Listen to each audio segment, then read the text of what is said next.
Okay, welcome back to the Mutually Destruction Podcast. You turned it on me. It's not fair. You cheater. Wow. That's how it goes. I'm Sharif. I'm not Sharif. So we're starting off, huh? Yeah. Just like that. Okay, So I'll be honest, I did have to check my audio to make sure it was working, and then I realized like I can steal this from him. Yeah, you fucking stole it. I told you to start recording so I could start the show immediately, and then you were like, "Oh, hang on, I gotta do a mic check, make sure it's the right mic," and then you started the podcast. Yeah. I mean, did you expect anything else? I should have seen this coming. What happened to you this week? What's up? Oh, so pretty much nothing. But I did find out something kind of interesting today. Oh no! So clouds, pretty cool, right? Like when you're a kid, you always want to like lay. Sometimes like, when you're a kid, you're always like, I want to lay on a cloud. Like they look soft, right? Very light and fluffy. They scared me a little, but sure. Weird, but okay. You know what I found out? Huh? Your average cloud weighs 1.1 million pounds. That makes sense. They're just aerated swimming pools in the sky. I know, but density's a bitch. That's crazy. My big thing with clouds growing up is I always tried to estimate how far away they were. Like I think it's I think it's part of the reason my vision is ruined because I would just stare at the clouds like trying to figure out. Stare into the sun. Just not to the sun. I mean, you're looking into the sky. I mean, yeah, but I guess. I mean, I would do the same thing. Because I remember, like, when I was a little kid, we'd do like road trips. I just stare out the window, and I think, like, if I just get a ladder, could I like reach that cloud? Because it seems so low. For me, it was the opposite. I was like, man, that's probably as big as a continent, but it's far away. I didn't know how continents worked or anything. You have so much smaller of a scope on what life is as a little kid. Like, it's crazy to think how small I thought the world was back then. Yeah. I'm just trying to imagine what would have to happen for there to be a cloud, a single cloud the size of a continent, and what kind of chaos would that cause? Like a cloud the size of like Asia. Man, first of all, I feel like several plants would die just by the existence of this thing. Yeah. Like something that big must have had to formulate at some point, and it must have been cloudy in certain parts of whatever country this is for days. That's just imagine how much water would have had to have probably like evaporated to even build one up that big. Like the ocean level would have to have dropped significantly. I bet you we're going to see something like this in our lifetime. Because you see those, I bet it'll be accompanied with several different storms, but I bet you sometime in our lifetime, we're going to see one of those storms that they show on the news, but it's going to be like the entire earth is just covered in like a big cloud. Because so you like see when like there's a hurricane. You know, like Jupiter storm? Yeah. It's like that, but just, perpetually on Earth, and it's the size of Earth. Right, because you see how massive, like, when there's a hurricane and they show, like, the satellite images, it is, like, the size of a continent. No, dude, those are the size of, like, maybe a few states, small states. Like tropical storms? Yeah, like, they're big, but they're not that big. They're massive, dude. They cover up, like, the entire ocean. You know what? I just want to be on a boat in the ocean while one of these storms is happening. No, just to see how massive it is. Just chill in the eye of the storm. Just follow it wherever. Do you think you could theoretically do that? Like you can make a boat with enough fuel and enough speed to just constantly be in the center of a storm? I want to say yes, but the fuel alone, no. No, you could not. You probably can't because those things like build up for days before. Yeah. Imagine finding yourself. I bet you being in the eye of the storm is really cool. Like, yeah. Dude, have you seen like movies where like they get into the eyes of like storms and shit? No, but that's still only like the best creative rendering we have of it. Yeah, I know, but it just looks phenomenal where it's like you go from, like near death experiences with how rough the water is and these like tsunamis and, the rain barreling down on you. And then you just like cross this little border and it's just sun. I just like the idea of being surrounded by walls of spinning cloud. Just looking up and there's sunlight. Is that just like a reverse tornado at that point? If that happened, an inverted tornado. You know what though? If that happened like sometime around like 3 or 4 p.m., the sun wouldn't be over you, so there'd be like a shadow cast down. Like It'd have to be right at noon. It'd have to be right at noon. But imagine if it wasn't at noon. Like, I don't know. What a crazy thing. That's. I think I have a new goal in life. I'm gonna be a storm chaser, but I want to be there when they touch down. You know, like how in those movies with like the storm chasers, they have those really decked out like super trucks that can like drill down and mount itself to the ground. Yeah, you're not gonna have that. You're just gonna have your Sequoia. I'm just gonna have a Sequoia. I'm just gonna. You're gonna duct tape like extra like steel plates to the side though. What about I turned my Sequoia amphibious just out there? Just glue some like pool floaties to the side.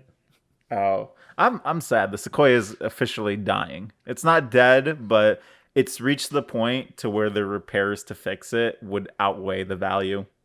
Like it's for the longest time, it's had the 4-wheel drive broken, and that's like no big issue. I can still drive with it. Yep. But now, like the exhaust is falling apart. It is the loudest car in the world. Sharif, are you saying is it falling apart on its own, or did someone steal your catalytic converter again?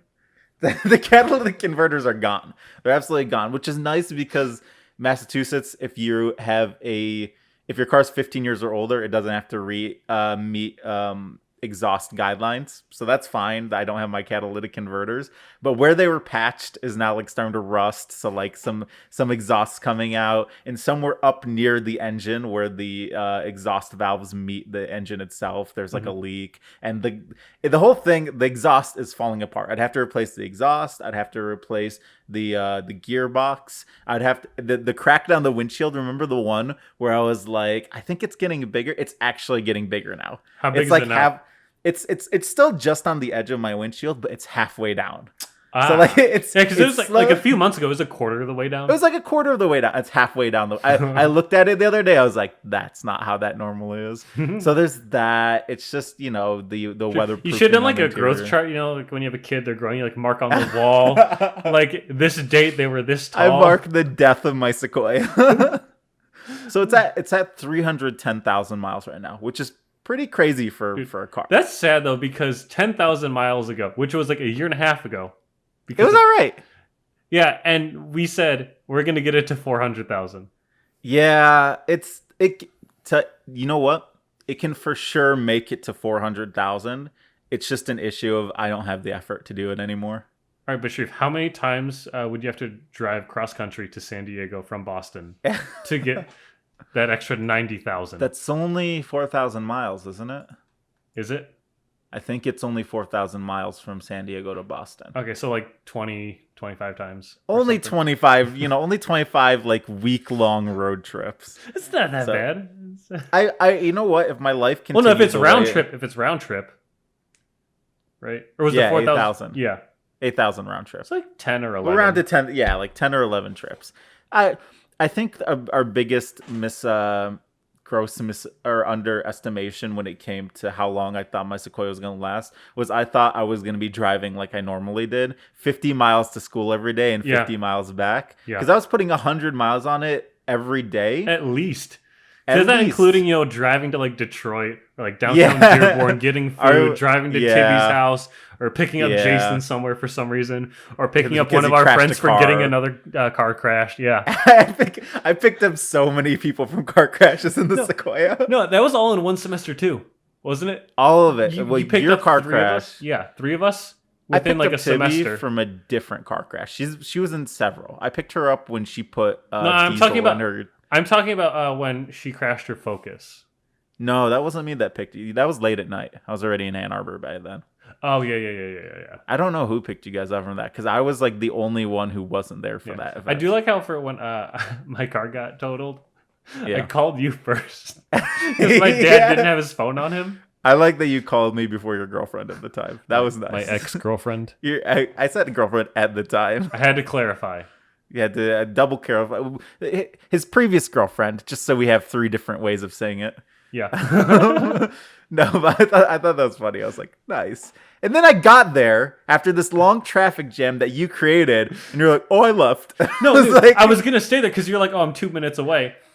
And the cop's like, you need to leave. You can't stand on the side of the road. They made me go to KFC. How can they tell you what to do? What? It's you're not trespassing. That's public property. I don't know. It's like it's on the side of the freeway. It's like a safety concern. And I was like, okay, fine. And like I just got in the truck, or the pickup truck that was towing my car. I was like, I'll drop you off at KFC a mile down the road. I got there like 2 minutes after you got there. I know. You were still ordering as I got. That's how I probably drove behind you as you were leaving the scene. After being in the. I didn't even finish ordering from KFC. I walked in and I got a text from me like, I'm here. I'm like, I haven't ordered my food yet. KFC. That was the only time I've had KFC. And it was disappointing. It absolutely is. You never had KFC growing up? No. KFC is definitely poor people food. So that was like our treat. Like whenever there was like a special event or something, like let's get KFC. If you have the option between KFC and Popeyes. For us, it was either KFC or McDonald's. Popeyes wasn't on anyone's scope back then. That's true. Yeah. I mean, how long ago is back then? Back then was like 10, 15 years ago. Because I remember I'm when old I was enough like, now. Like I was like probably 8 or 9, and my grandpa would be driving. Like I'd go with him to like Indiana to visit my cousins, like every summer. Yeah. Or like every few months, like I would just spend the weekend with them and then drive back with him. We would always stop at Popeyes. And he was the whole reason I found out about Popeyes. See, you were on Popeyes' radar way before us. No one really paid attention. Popeyes was always like the knockoff KFC, even though it was better. Now KFC is the knockoff KFC. Now KFC is like the Sears of fast food. It's dying. on its way. It's dying. Yeah. Oh, that's sad thinking about Sears. Dude, I had it was crazy when I got my shot the other day. I got the vaccine in an old closed down Sears. What? Like the government apparently in Massachusetts, they're taking advantage of all these closed Sears and they're setting up mass vaccination spots. And it was really creepy because I don't know why, but without all the aisles and everything, Sears are kind of tall. They have tall ceilings. So it was like this. It was weird. Yeah, it was like a 30-foot ceiling. I didn't know. I mean, next time you go into your Sears, look, they have pretty. When's the next time I'm going to go into a Sears? You know what? You make excellent points. For all I know, you could be lying. I have no way to prove you right or wrong. But it was a really cool way that they used down these old abandoned buildings. I was like, oh, that's really smart of them. They have like this big open like emergency space now. God, that's wild. Hey, guess what? What? Do you remember when I don't like when you say that. Do you remember when you bought quail eggs on my Etsy account? Yeah. What's happened now? I logged into my Etsy account for the first time in like 3 years, and that was all my recommendations are for for quail eggs. See any good deals, let me know. Dude, it was so weird that I bought them on your account because I used my card. Like the transaction went through to me, but for whatever reason, like all the information went to you. And you just texted me, you're like, why did I get a receipt for quail eggs? And I was like, don't worry about it. Like, I had never once even logged into my Etsy account from like any of your like devices. I didn't even know I had an Etsy account until you I did didn't that. know you did. That was an interesting day. That was quite the realization. Because that's the only thing that's been bought on my account was quail eggs. That's got to be the funniest breach of privacy I've ever had. It's just like, you got to look at what I do when I don't tell anyone what I'm doing. Like, I'm buying quail eggs. Oh, man. I mean, I got my payment in the end. You know, you gave me some quail eggs to eat. Yeah, I don't think you ever ate them. No, I ate them, yeah. Oh, did you? Yeah, eventually. I mean, it was just a pain in the ass because they're so tiny. And it kind of was. You get nothing out of it.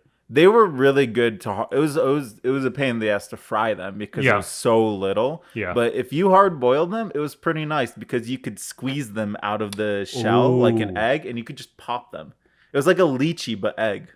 That would have been smart. Yeah, I just fried them every time. It was just such a pain because I have to take a knife, crack it open, and you get this egg like the size of your thumbnail. They made really cool little eggs though. It's like for comedic purposes, I would eat it. For comedic purposes. It's like something you'd see in a high-end restaurant. I would never eat it unironically.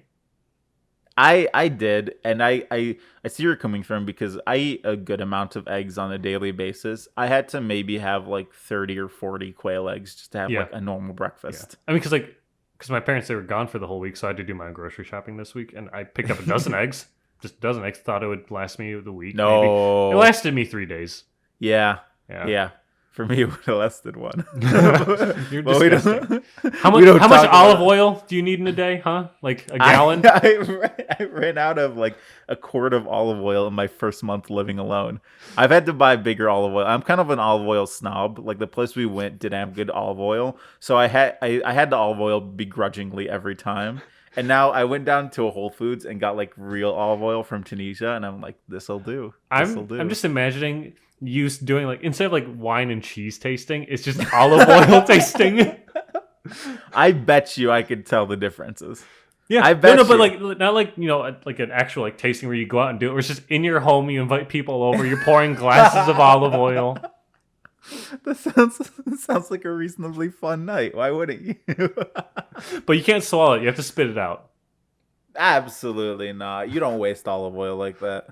Yeah, but it's just a tiny little bit. I mean, that's still a waste. Yeah. I would do Yeah, that. dude. Yeah, I Olive would do oil that. is like everything. Like I'm such an olive oil snob because my grandpa owns a farm. So when he would make olive oil, I'd get like the real stuff, and they use it for everything over there. Like we talked about this before. Like you guys have whatever for your like home antidotes. Us, it's honey and olive oil. Yeah. If something's wrong with you on the inside, you eat honey. If something's wrong with you on the outside, you use olive oil. Yeah, for us, it's just Vapo Rub for anything. Just, I don't think you can eat it. But That's such a weird remedy though, because vapor rub isn't like an old school traditional thing. Like people have been using olive oil and honey for like thousands of years. Yeah, Just I vapor don't know why. rubbing. I don't know why. Oh man, Maybe I don't know, before that it was like vinegar or something. I feel like is vinegar big in Asia? in the Philippines, yeah. I assumed it would be so some many sort of things are cooked with vinegar. I assumed it would be some sort of soy product. Yeah, we also clean a lot with vinegar. Yeah, we do that too. I hate that Like, my mom does that I because the saw whole this house video. smells Yeah, like vinegar. I saw this video where it's like just kind of poking fun at like the Filipino stereotypes. Where this person has a spray bottle of vinegar, she's cleaning, Yeah, and someone yep. walks up with a plate of food and she sprays vinegar on it, and then goes back to cleaning. It was, dude, cleaning with vinegar sucks as a little kid because Yeah. you always get it in like your eyes and your Yeah. pores. Yeah. And you'd be like, it burns. Like I hate even now, like cleaning. I don't like the smell of vinegar anymore. It's too strong, and like when we clean our kitchen and it just smells like vinegar, I won't go down there. I love vinegar in food. What do you call it? Whenever I make like a chicken mix, like the chicken we had when we went camping, I always use vinegar. Oh, Remember wait, when I do we cook chicken when we went camping? Yeah, it was either it was. I remember because we made a. Oh, we made God. Did we make chicken sandwiches out of it or something? Right? Or was that I think- burgers? No, we didn't have burgers. We had chicken something. Because No, I remember we had burgers. We had burgers there. Did we? Yeah, because Man, remember my we memory is we got that rotten. massive thing of ground beef and we took maybe like a quarter of it. we did. I think that was we had still too chicken much. as well. I think we had chicken as well because I remember I made the vinegar mix. It was like it was vinegar, olive oil, and like a bunch of different spices. Mm-hmm. And we marinated the chicken in it. And I remember it tasted phenomenal. Dude, speaking about camping, though, I was talking with one of the guys I work with at the bike shop. He had to go to Vegas for a bachelor party Yeah. for 3 days, $6,000, What did they do? a lot. But like $6,000. $6,000, $6,000 was just for like to cover like their drinks, their venues like that they went to, and their hotel. That didn't include food. Bro, I don't care what anyone says. Drinking is a disease. Yeah. That shit. That's $6,000 on Yeah. all that. If you But gave to be fair, like I know drinks do get expensive, Mhm. but what they do is they apparently pay like a flat fee. I think if it's like a few $100 for the night, and then it's just unlimited drinks, and like it racks up quick though if you're paying for it isn't that individually. so? I would say, isn't that those so they can like get you to gamble all your money away? Yeah, That's nice. Yeah. What a lovely fun I mean time. it's good business practice. Not gonna lie. I guess so. It's smart. Yeah, It works. You get your customers. Yeah. And I in a debilitated state. I Yeah. went to get some Eid gifts for my siblings, because now I have like real money. I'm like, I'm gonna get nice gifts this year. I went into a jewelry shop. They tried that shit on me so hard. Where it was one of those mall jewelry shops, so it wasn't like an official one, but you could tell like the stuff was real. And the guy was just trying to like rush me through my order so he could like get as much money as he could. So I got a few watches, and I got like I don't think any of my siblings listen. They do. Stop listening. I think it's too late. I say if they do, there's bigger issues. But I got like some watches for me and my siblings, and I got my sister like a gold bracelet. Oh damn! And I was like, I'm gonna get the nice gifts this year. You spend so much money on them. Like, do you buy anything for yourself at this point? Not really. I buy stuff to sustain myself. Like I mean, that's kind of how Arab families roll. Like when you leave the house, you just kind of become a satellite unit of the original household. Like my older brother, he still pays a lot. He helps a lot with. Like, you help out a lot, but you just don't have the supervision. Yeah, and that's the thing. I've been feeling so guilty about leaving, and the fact that like there's no one at home anymore to like help with all the chores. Like Zach moved back in, which was nice. I just put that on your other siblings though, because I you know have so many of them that can help out, but they don't. I know that's the thing to do, but I can't put it on my siblings, so I kind of like I'm like extra trying to compensate. Like I still pay for like all the pet stuff from afar, and like I try helping any way I can. Pay for a maid. Pay for a maid. This isn't the Middle East. I can't do that. No, they don't have to be Filipino. No, my mom hates maids just because it's such an invasion of privacy. Yeah.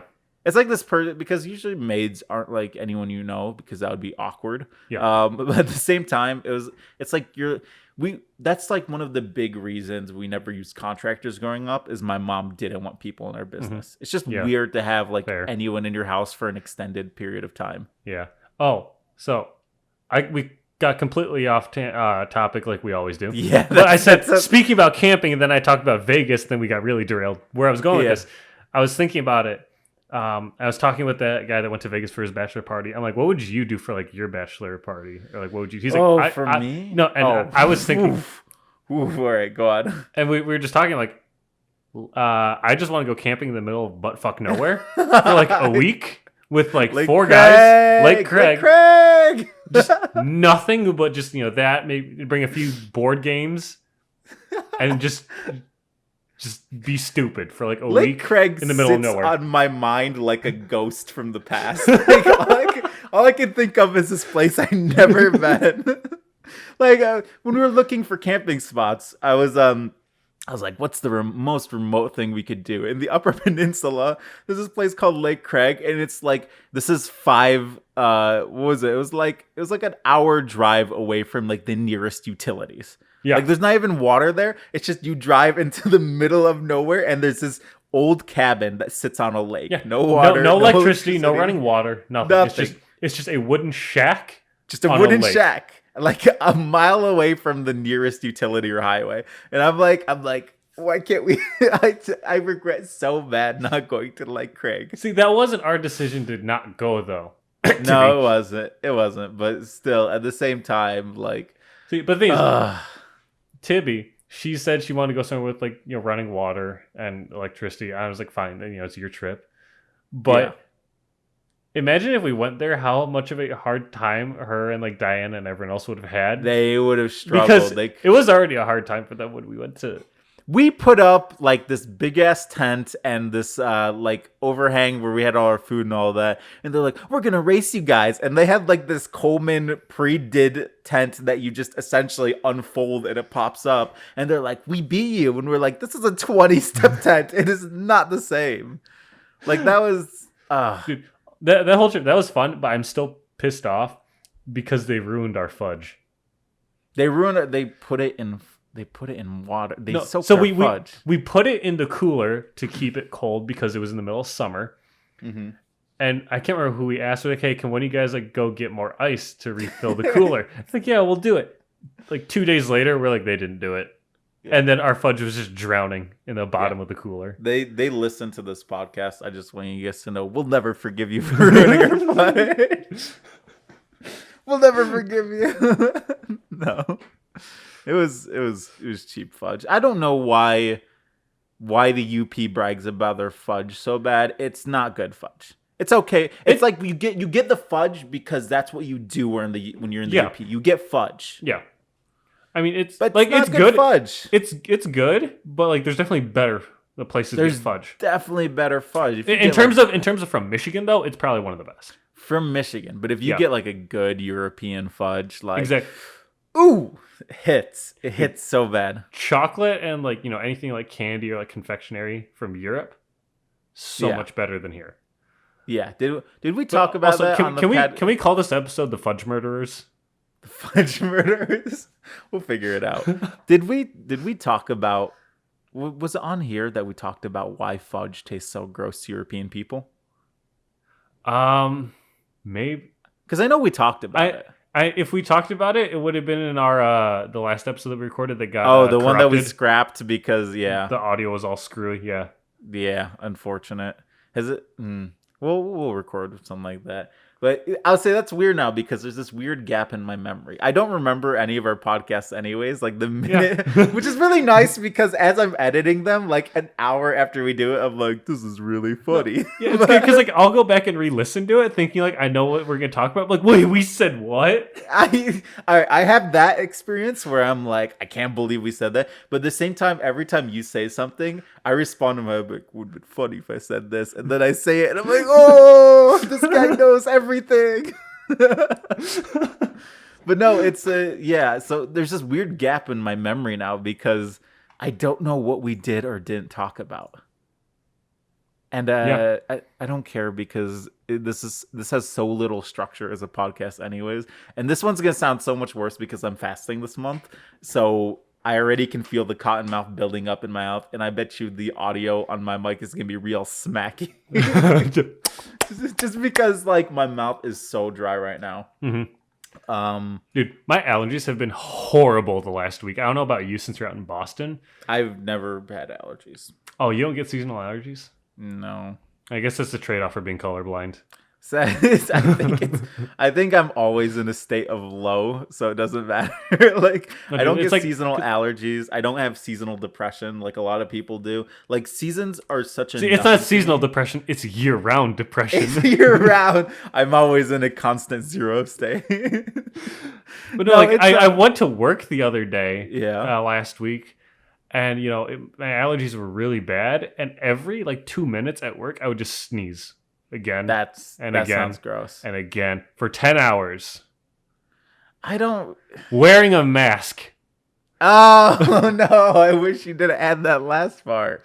I totally forgot you're just sneezing into your mask. Like sometimes I'll wear like the neck gaiters, and someone told me like if you sneeze in that, just turn it around. No! Why would you do that? Because then you're gonna take off your neck gaiter and your hair's just gonna be slicked to the side. Yeah, but then you're not gonna feel it, and you're just gonna take a shower later. But versus if you're just wearing a mask, it just sitting there building up, getting more and more moist. Do that. I can't. I have extra masks in my car all the time because my like I don't know if it's a phobia, but I have like a skin thing where I don't like uncomfortable. Most people have skin, yes. Now I'm gonna change that. No, I'm really. What does that mean? Hey, don't worry about it. Check your Etsy. No, I'm really uncomfortable when there's like any type of thing on my skin that is just anything at all, even sweat. Like I hate sweat being on my skin. I hate like food being on my skin, especially in my beard. Yeah, any fair. Of that. I can understand that, but like sweat, it feels normal unless it like builds up, and I feel it on my clothes. Then it's different. See, I don't mind sweating. What I mind is when I don't wipe it off and it gets dry and salty. That's the worst feeling to me. Dude, but you just reminded me of something. Cam was telling me back when he would wrestle and he had to cut weight. What they did was like, they put on like 6 or 7 layers of clothing and like hoodies and sweatpants, and then they put on a trash bag. Trash can, go ahead. And then they like work out or run in the middle of the summer or like whenever their season is. I don't fucking know, but like they sweat profusely, a lot. But because of the trash bag and everything, you don't feel how much water or sweat you're actually losing. And I guess like the first time he did it, he's like, there's no way this worked because he felt fine. He opened the bottom of the trash bag and it just like poured out like a gallon of sweat. He lost like, I think he said the most he lost in an hour from something like that was 12 pounds. Oh, God, that can't be good for you. No, it's not. It's not. Like, it's how Bruce Lee died. Because like me, I was hanging out with some of the guys at my gym after our class ended. Yeah. Today, and we were just talking, and one of the other guys used to wrestle, and he was trying to brag and like compete with Cam. He was like, "Oh, how much weight have you lost in an hour?" Huh? I lost 11 pounds, and Cam was like, "I lost 12." And he's like, "Is that something you want to brag about?" No, that's not healthy at all. That's not even like fat or anything. That's just dehydration. Yeah, exactly. And like another thing he used to do, I guess, is like you're just constantly spitting into like a water bottle. Come on. Yeah. Come on, just dude. To cut as much weight as possible. Come on, that's like, so weird. It's disgusting. Ugh. You know how Bruce Lee died, right? No.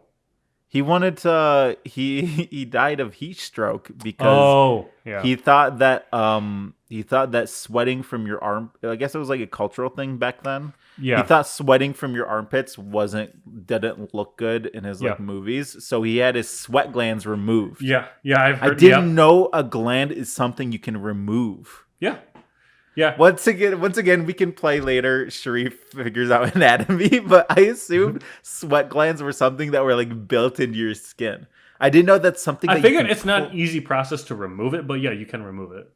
Why would you do that? What does the end go to? Where does this so how does sweat collect from under your skin into this gland where it secretes? Like, what happens when you remove that gland? Does the moisture just pool up under your skin, or does it reroute somewhere else? No, so at that point you wouldn't produce sweat because you remove the sweat gland, and because of that, your body doesn't have any natural way to cool down. So then you have a heat stroke and die.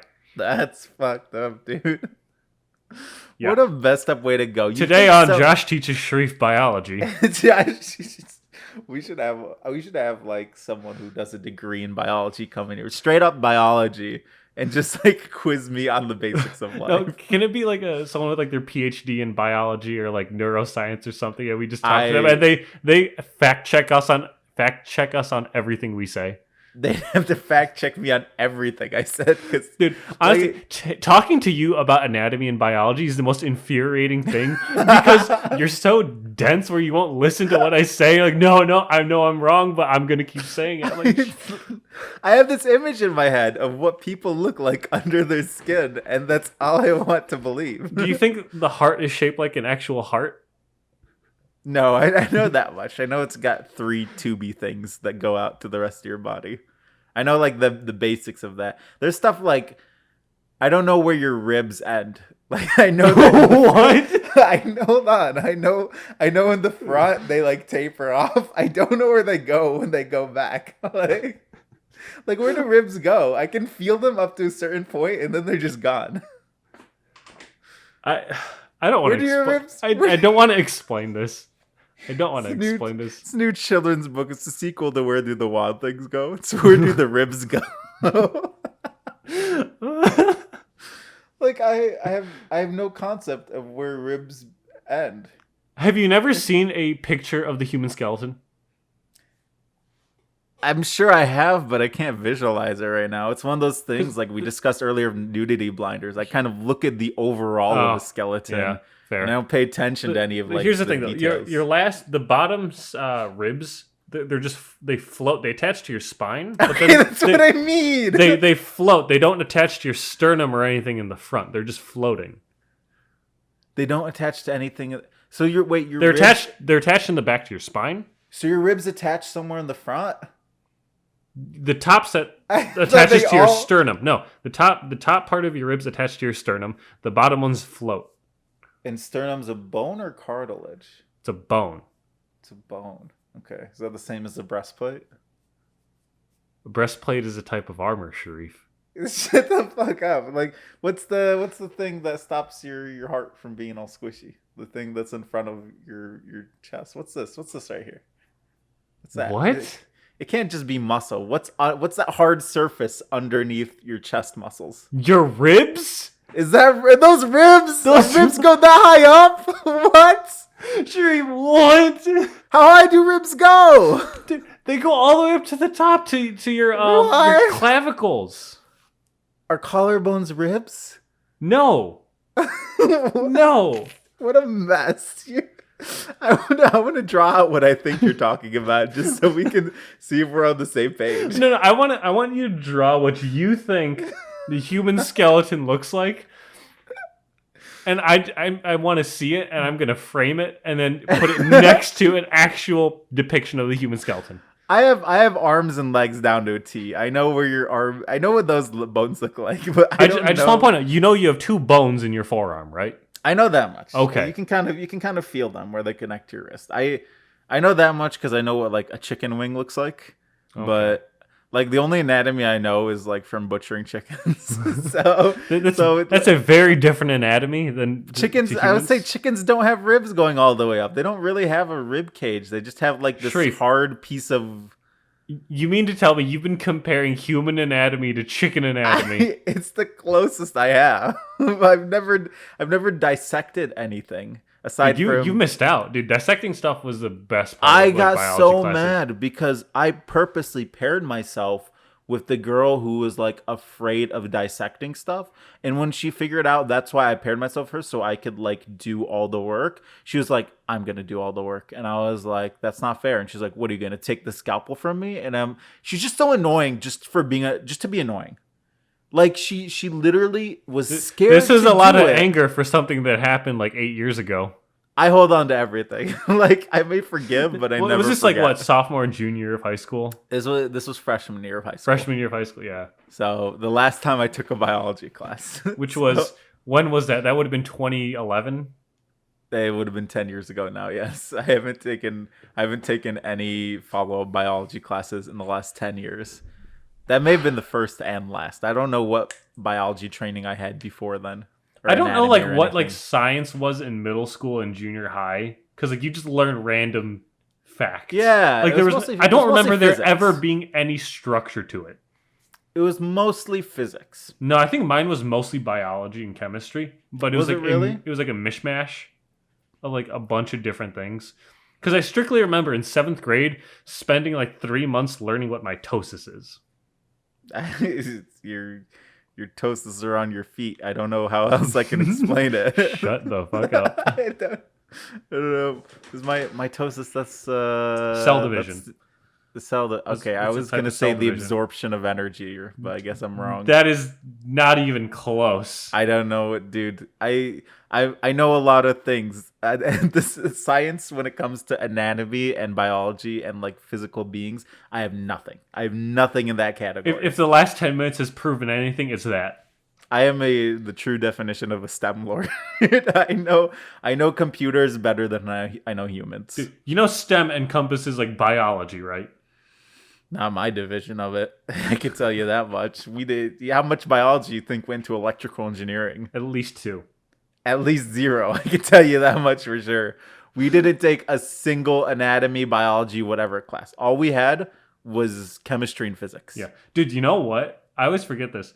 A lot of the computer science majors from Dearborn, they take, what is it? Fucking like geology as their science class. Oh, no. And that's like the only one they need. They just need like one science class, I think. So most of them take geology. I guess it makes sense as a prerequisite to material science.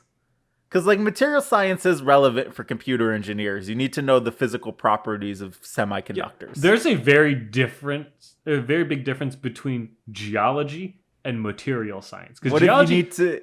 What if you're out in the wilderness and you need to build a transistor on the fly? You gotta be able to identify copper. You know what? Fine. In that scenario, yeah, it's important. In literally any other scenario, there's no point to taking geology as a computer science major.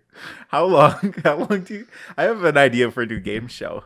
How about we get sent into the middle of the mountains with just basic hand tools, and we can't come back until we built a computer.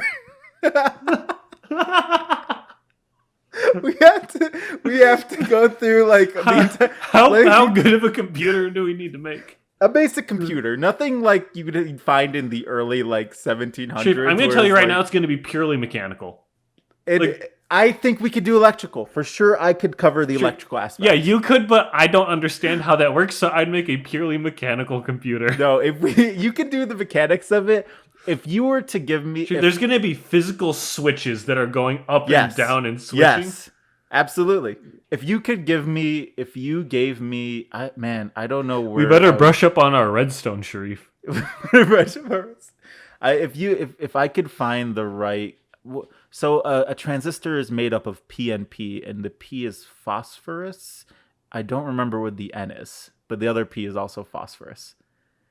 P and P. I don't recall what the N is, but as soon as I remember what that is, it's just another element. Yeah, because or is it a compound? I think it might be a compound actually.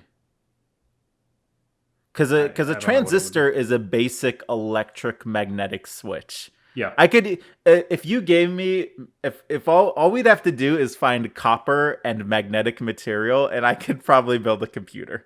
Yeah, but I just want to see this as a survival show where you throw engineers into the wild with nothing but a few textbooks and hand tools, and just see how long. You know damn well, like 90% of engineers would fail. 90% would for sure. I have confidence between the two of our skill sets. I think we could, because it's like, from what I've seen, so many engineers, it's only strictly theoretical where they can't actually do anything. It would be the biggest computer ever. We'd have to haul it back in like a handmade cart. So, Sharif, I fully intend to make it the biggest computer ever. Like, we could like get it to a certain scale where like we would reasonably need it to be to make it like functional and actually work on it. And then I would think we take it one step further. You know what? And just make it unnecessarily large. Like each switch, instead of maybe being like a few inches for like a mechanical switch, we make it a foot. Let's make it the most rudimentary computer ever, and just have it be a calculator. I want to see how long it takes for us to go into nature and return with a calculator.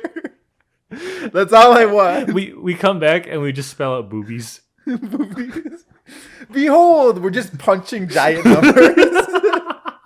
It's typing it out on a handmade display. Each button is like the size of like a dinner plate. It's just it's like a stone. Right. Because I know the basics of most computers are magnetism, copper, quartz. Quartz is used for timing elements, and phosphorus. And I can't remember what the N stands for. But as soon as I know what that N is, we can make a transistor, boys. And that's like the basis of all computers, transistors. So, dude, Hetrick would be proud.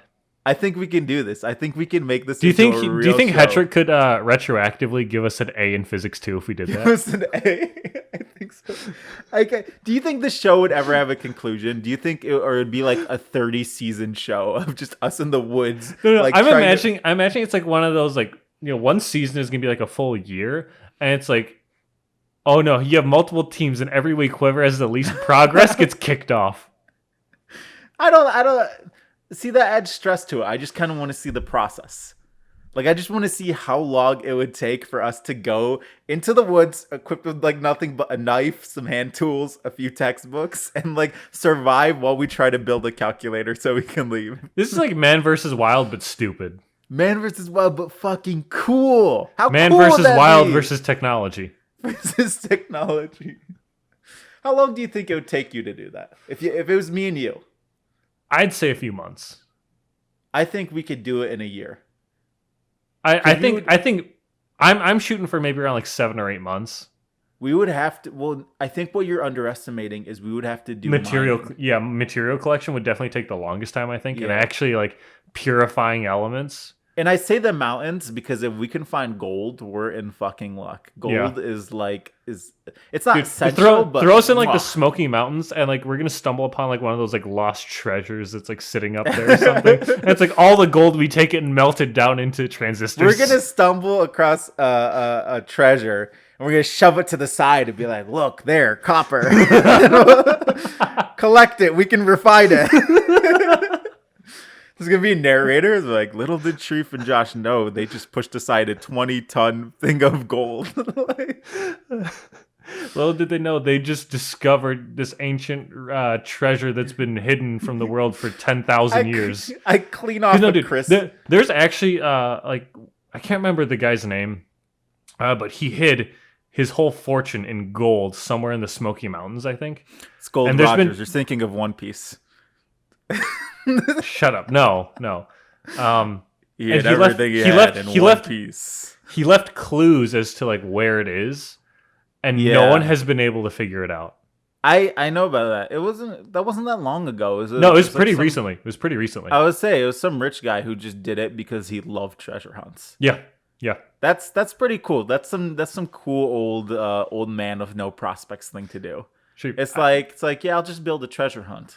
You know what I would cool. do? It throws a little mystery back in the world. I like that guy. You know what I would do? Huh. If I was him, I would do that, but also make it my child's inheritance, and they have to find it first. They have to find it. That's ouch, big ouch, dude. It's like, yeah, Dad was an asshole. He left everything I had in one piece across the Grand Line. Dude, is that anime ever gonna end? Has he found the One Piece? No, I almost finished it. I finished the dub. I don't have the time to do the subtitle, just because I haven't been watching. Yeah, if you're One watching Piece. subbed, you need to actually sit down and pay attention. Yeah, but yeah, like if you're putting on the dubbed, you can just like put it on in the background, kind of somewhat pay attention. Yeah, it's a nice thing to have on the TV while I'm like cooking, and I'm like, I just sit down for parts. And I'm like, especially with like filler episodes or like filler seasons. I don't know how One Piece works, but I Especially. feel like most of it's filler. They have like a series of filler that are like 3 or 4 episodes in a row. Oh, okay, So sometimes they'll have like a one-off or like a 1 or 2 off episode that's filler, but sometimes they'll have this like really long, annoying like 4-episode arc that you're like, I know this doesn't build into the main story whatsoever, and I hate it. Yeah. But at the same time, it's like I just have it in the background just so I'm like not losing my mind. Like this podcast is really just a like, is Sharif still alive check. I feel like that's what it boils down to. Like, is he gonna pick up the Discord call this week? Yeah, I don't know, because I was sitting on Discord for like 30 minutes. Like, is he gonna? He hop might on? be dead. Like, is he alive? Did he go on a hike and just kind of pass out dead in the wilderness somewhere? No, I went. Did a 1.1 million pound cloud fall on him? Going back to the computer thing, I just like to imagine I'm cleaning off this like crystal, and I'm like, this isn't quartz, and it's like Sharif found a baseball-sized diamond, tosses it into the river again. I went to the mall earlier, like I said, to get gifts for my siblings, and I was sitting in the. So I have a few cards, and one of them I use for bigger purchases, and my main card, my debit card, I only ever use that for like gas and whatnot. Like I don't pay my bills or anything through that, because if I put it on a credit card, I get like points back towards that, and I'll just pay it off my debit pay it card. off immediately. Yeah. So I went to get some gifts for them, and it ended up being like $600 for everything. And I was That's not bad. okay, no. And I went for 5 of my siblings, it was $600, which isn't bad at all. No. So I went to pay for everything, and they're like, your card's declined. And I'm like, well, I know I have the money. And I'm like, try again. Tried again, it was declined. So I went to Chase Bank, and it turns out I've had this account so long, it's still a high school account. So there's a $500 cap, and I just never knew it. Oh. Because it's been 12 years since I've had this account now. Yeah. And I just never bothered to transition it from a high school account. So I think mine might be in a similar position, because I know when I tried to buy all the parts for my PC, I got a notification from Bank of America be like, hey, don't do that. stop that. Yeah. Didn't you know your allowance isn't that much? Because I'm like, I definitely have more than enough money for this right now. Why can't I buy it? No, but the point I was getting to is I went to the Chase to get this cleared up, and when I was sitting there, I went outside the Chase, and there was maybe like 100 protesters, like Black Lives Matter protesters, just in the area. Yeah. Mm-hmm. And I was like, oh, that's kind of cool. I might go check that out later. I went to the bank and I sat down, like waiting for them to like figure out what the issue is. A cop came in, and he was like, hey, are these guys bothering you or like blocking your business or trespassing or anything? And she's like, no, they're fine. They haven't bugged us all day. And then he's like, are you sure? Because I can like handle them right now if they are. And she's like, what an asshole. No. He's just trying to find a reason to. He's just trying to find a reason to arrest them. Like that they were trespassing or anything. I bet you he went door to door to every business. And he was like the stereotypical cop you'd think of. He looked like a thumb. But he looked like a thumb, buzz cut hair all the way down to the scalp. He had like big, stupid tribal tattoos. Obviously a white dude. And it was like, I was so annoyed sitting there. I was like, this dude is literally going business to business until he finds someone who says yes so he can arrest people. Like, that's so shady. I say the highlight of my week is when, was it Derek Chauvin or something like Derek that? Derek Chauvin. When I watched the entire closing of that trial and the reading of the verdict live, when they put him in handcuffs, dude, I got out of my seat. I was like, yes. Dude, I'm so happy that happened. But like, for real, it should not have taken that long. It's just absurd how broken the whole system is right now. And if you support cops, please get the fuck out. Yeah, we disagree on fundamentals and we'll never be friends. So just fuck off right now. We literally don't want your support. Goodbye.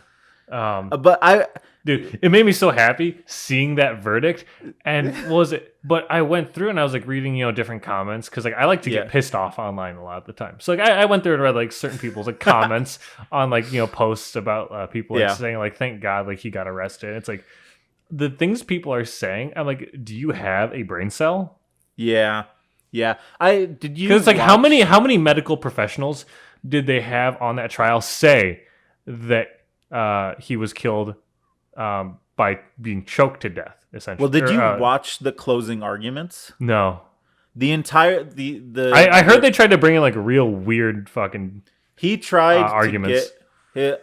Kevin's lawyer tried to get him off on two different reasons. The first one was they tried to say that there's no definite proof that kneeling on his neck for 9 minutes killed him.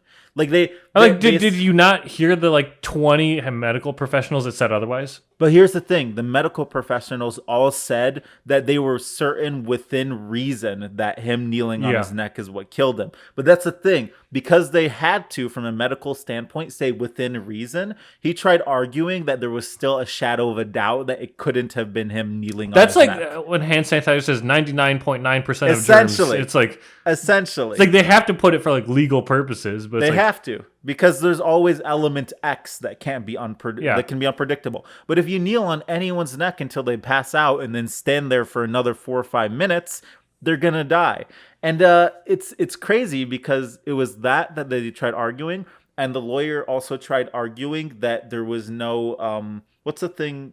You need to be proven guilty beyond reasonable doubt. Mm-hmm. The whole thing was he tried arguing that there was no reasonable doubt that he actually broke the law. Because apparently he's tried arguing that there was no law that said cops can't act within this action. Mm-hmm. Like he tried...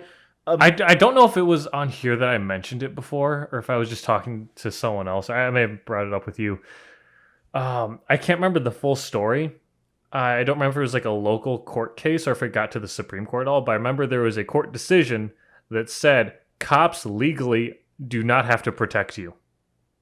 Really? Yeah. Because I think the situation was like some lady like asked the cops like that she saw on the street for like help, and they refused to help her or something.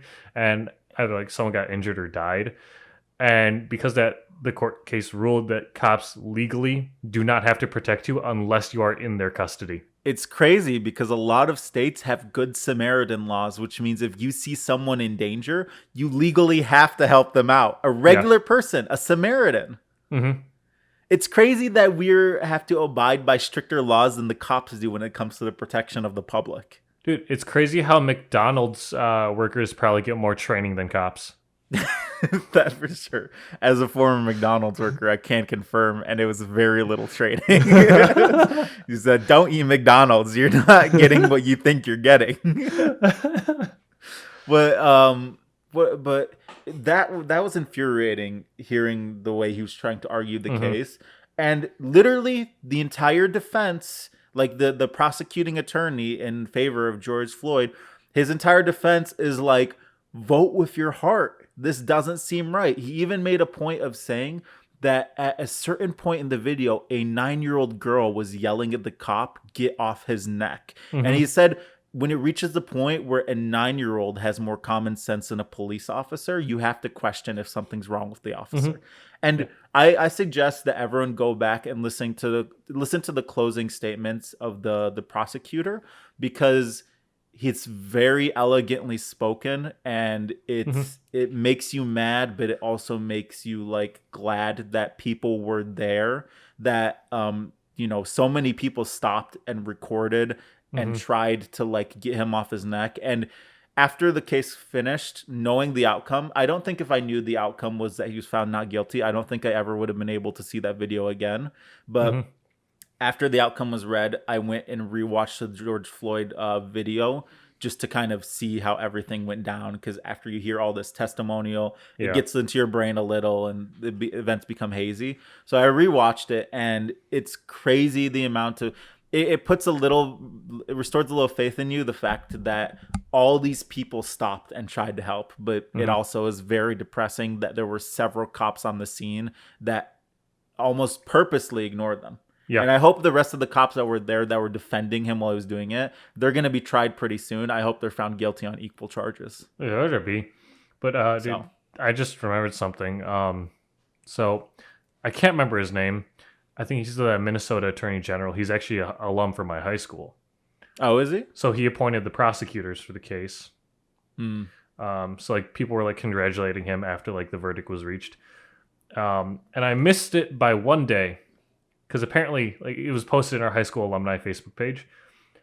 And that post brought out all the racists and white supremacists that went to my school. And the comments went and got deleted, but like, dude, like I always forget how, not pretentious, like it was obviously a pretentious school, but like it was a Catholic white private high school. Yeah. Like it's bad. It's bad. And like they pride themselves on like, oh, we're in Detroit, we're diverse, we're here, we stand in support with the black community. I'm like, then do something. That's something I appreciate about having gone to Glenn. The Glenn was almost entirely a negative experience, but at the very least, it gave you so many perspectives. Like Glenn is probably a straight 50-50 white and black school. Yeah. And you got a full encompassment of people's opinions, whether it was wrong or right, because there were a lot of racists in John Glenn, and a lot of people, the white people who went to Glenn a lot of the time were disenfranchised and poor white people. So they grew up with this anger of black people, just because it was this anger that, they had to be equal with these people. So it was this thing where you got this perspective from these hateful people, and you also got this perspective for people who were literally born into a situation that people were angry at them for.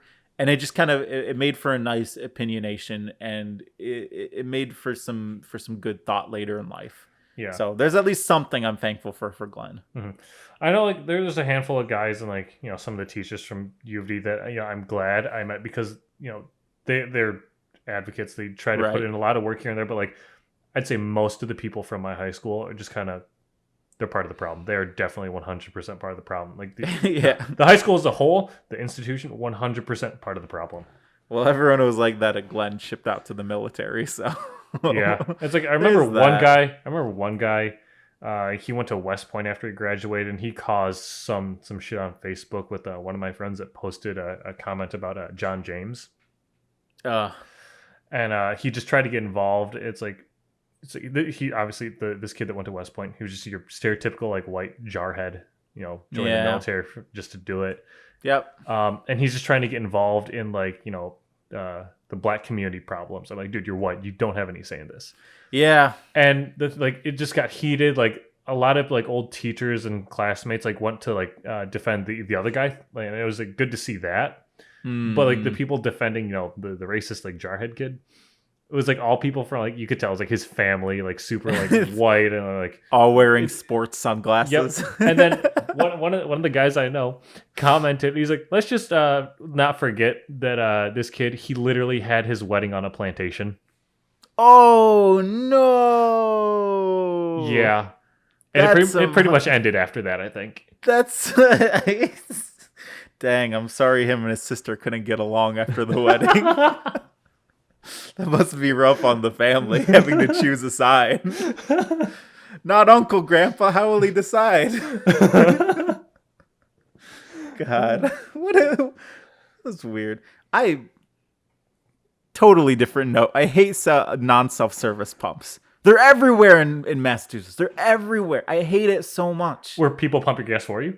Yes. Yeah, I don't like that. It's so emasculating to get out of your car and have a guy pretty much shut your door on you and be like, no, sir, it's my job. It's like, please, I just want to pump my gas. Like, give me your card, sir. Okay, here you go. Is it really that common of a thing out there? It's like half of the stations. Like whenever I want to fill my gas, I have to drive slow to see if there's an attendant there. Wait. And if I do, I floor it. I'm like, no. Wait, can we just talk about why do some gas stations close at night? Yeah. Because I remember when we were driving to Boston, it was like Yeah. 11 or like midnight or something. And We couldn't find a station. we had like, 3. 5 miles till empty? Yeah. And it's like, we found 10 gas stations, all of them just closed. I'm like, And we were- they take card. Yeah. You don't need someone, there monitoring it. It must have been what do you call it? A non-self-service place. Because it's so even over annoying. here, there's been a handful of times now in Michigan where I'm just driving and I'm like, oh, I need gas late at night. I'm like, closed. They started doing that on Ford closed. Road. On Ford Road Yeah. they do that too Yeah. now, which I think is crazy. Yeah, even by my house too. Even if you don't have an attendant there, like a 24-hour convenience store, it's a pump. It monitors itself. Yeah. What's someone gonna do? See, that's why one of the few places I just always go to now, because I know they're always open, is Speedway. Yeah. I'm going to make the first autonomous pump stations. That's what I'm going to do. I'm going to make a gas station with no attendants. I feel like that already exists. I feel like Amazon's beating me to it as we speak. Yeah. That'd be so convenient. Jeff though, if you Bezos is literally- listening to this podcast as we're recording it. But He's like, imagine oh, if that's a you good just- idea. Yeah. He's listening to everything. I like to just imagine that at night, Jeff Bezos has a seat that he tunes into where he puts a helmet on with like a bunch of Ethernet cables coming out of him. And No, he it's just like- listens to everyone's Alexa at once. No, he's like fucking Professor X. He's like Professor X. Like, like- what was it called? I can't I remember don't what know. the thing was The called, big but you know what I'm talking domey about. dome, yeah. Yeah. He's like Cerebro. Cerebro. He's like Morgan Freeman at the end of The Dark Knight. He just has a monitor of every TV and cell phone in the US. Anywhere on any device that Amazon account is logged into. And it all feeds directly into Jeff Bezos' neurons. Like He has implants of like Ethernet cables just straight into his spine. what do you call it? He has a USB-C port on the top of his head. just plugs into it. That's like the Matrix. Just the Matrix. Instead of going to the Matrix, he goes into your Amazon cart. Pretty much. He plugs into your Amazon account. I'd like to imagine that Jeff Bezos is personally in charge of completing every Amazon order. Like when you check out, he's somewhere with a clipboard and paper, just writing them and like handing them off to people who go fill it. There's a Bezos distribution center where it's all just him. God, if he did that, I'd respect him because he actually does work. But he doesn't. I'd say he earns his money at that point. Yeah. That's the only way Jeff Bezos is entitled to all his wealth. As if he finished every single order. If he Hand delivered every single order. Imagine going to your door and Jeff Bezos is there. You open the door, he throws it at you, he starts sprinting to the next Yeah, house. I was gonna say he doesn't have a car, he's just running. Every now after he completes your order, a drone is above him, drops a package into his hands, and he runs it to the next door. Like the drone's already delivering it, he's just there for that personal touch. He goes and picks it up, catches it midair, sprints to the next house. Oh, thank you for your service, Jeff Bezos. It's truly a national treasure. I can't wait till Nicolas Cage steals you. I just want to point out, we're not making fun of you, Jeff Bezos. If you do want to sponsor this podcast, please. If you want to give me your avatar mech, I'm totally cool with that. That's fine by me. Dude, you get that, I'll get you a giant Bowie knife. The giant Bowie knife. Between you and Bezos, I'll have everything I need to build a computer. Imagine surviving like a year in the wilderness with a giant Bowie knife and a mech suit. How small do you think we can make a calculator nowadays? Would you need a scanning electron microscope to see the calculators we could build? Yes, absolutely. A manual, not like an electronic calculator, like a manual input with buttons and everything. I think you could do it that small. Yeah. You think so? Yeah. Scanning electron small? Yes. Man, you're probably right. Is the weird part. Do you think it's easier to build a calculator when you get to electron levels? No. No, absolutely not. Absolutely not. Dude, no. What? You're just pulling atoms together and like it creates a physical reaction. So much harder. What? I don't know. The space that you would need to even have something like that function, like if you breathe, it'd probably break it. Yeah. I mean, obviously it'd be in like a controlled chamber or something. I know, but still, it's like one sneeze and you ruin, this $1 million calculator. Yeah, pretty much. Fart too hard and it's gone. All right. You wanna call it there? Yeah, we can call it there. Hey, you know what? You outro. Thanks for listening. Make sure to subscribe and check out our YouTube channel. So yeah, or don't. It's whatever. Or don't. I mean, we won't be mad, but we'll be sad. Josh, it's that year-round. It's that year-round depression. I'll plug into the Bezos meter and find you wherever you are. All right, thanks. Goodbye. See ya. Bye. Why are you here? Why are you listening? Leave. Go. Cutting hard. Go. Don't do it. Don't. Still be it. Oh.